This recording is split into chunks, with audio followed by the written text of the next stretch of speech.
Hi hello నమస్తే welcome to my channel. ఎలా ఉన్నారండి అందరూ? నేనైతే చాలా బాగున్నాను. టుడే రెసిపీ వచ్చేసి బ్రెడ్తో పకోడీ ఎలా చేయాలో చూద్దాం. సో చలికాలం అండి, చాలా జాగ్రత్తగా ఉండి, చలి తీవ్రత చాలా ఎక్కువగా ఉంది. సో బయట ఎక్కువ తిరగకండి. సో వీడియోలోకి వెళ్దాం పదండి. దీనికి కావాల్సిన పదార్థాలు వచ్చేసి బ్రెడ్, బియ్యం పిండి వచ్చేసి క్రిస్పీనెస్ కోసం, సన్నగా తరిగిన క్యారెట్, ఉల్లిపాయలు, పచ్చిమిర్చి, ఉప్పు, కారం, పసుపు, అల్లం వెల్లుల్లి పేస్ట్, జీలకర్ర, ధనియాలు కొంచెం క్రష్ చేసి తీసుకోవాలండి.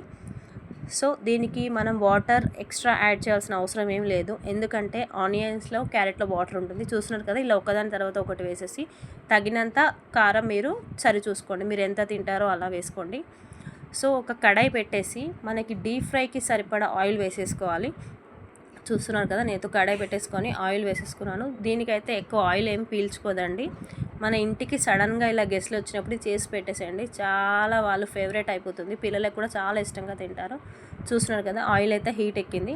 ఇలా చిన్నగా పకోడీలాగా వేసేసుకోవడమే, చాలా సింపుల్ అండి. మన ఇంట్లో దొరికే వాటితోనే చేసేసుకోవచ్చు. పెద్దగా హైరాణ పడాల్సిన అవసరం లేదు. ఇంగ్రీడియంట్స్ కోసం ఇంట్లో ఉండే వాటితో చేసుకోండి. క్యారెట్ మీకు ఇష్టం ఉంటే వేసుకోండి, లేదంటే లేదు. సో చూస్తున్నారు కదా, ఇలా కొంచెం చిన్న పీసెస్ లాగా వేసేసుకోవాలి. సో మనకి ఫ్రై అయిపోయినట్టు తెలిసిపోతుంది కదా, ఇలా ఆయిల్ పొంగడం ఆగిపోతుంది. సో బ్రౌనిష్ కలర్ రాగానే తీసేసుకోవాలి. దీన్ని చూస్తే అయితే నాకు గోబీ పకోడీలాగా అనిపించింది. చూస్తున్నారు కదా, ఇగో ఇలా చూడ్డానికి కలర్ ఎంత బాగుంది కదండి.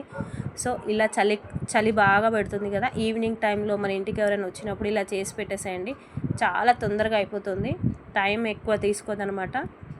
సో ఇలా చేసేసి వేడివేడిగా సర్వ్ చేసుకోవడమే. ఇంట్లో హ్యాపీగా కూర్చొని అందరూ ఏదో సినిమా చూస్తున్నప్పుడు ఇలా చేసుకొని తినడానికి చాలా బాగా అనిపిస్తుంది. సో బయట దొరికే వాటికంటే ఇలా ఇంట్లో చేసుకోవడం చాలా బెటర్ కదా.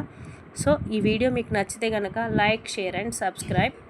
ఈ రెసిపీ ట్రై చేసి కామెంట్ సెక్షన్లో మీకు ఎలా వచ్చిందో చెప్పండి.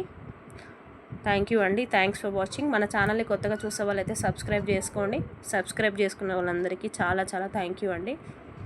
ఒక లైక్ అయితే చేయండి ఫ్రెండ్స్, మీరు లైక్ చేస్తే వీడియో వేరే వాళ్ళకి రీచ్ అవుతుంది కదా. Thank you friends, thanks for watching. Bye.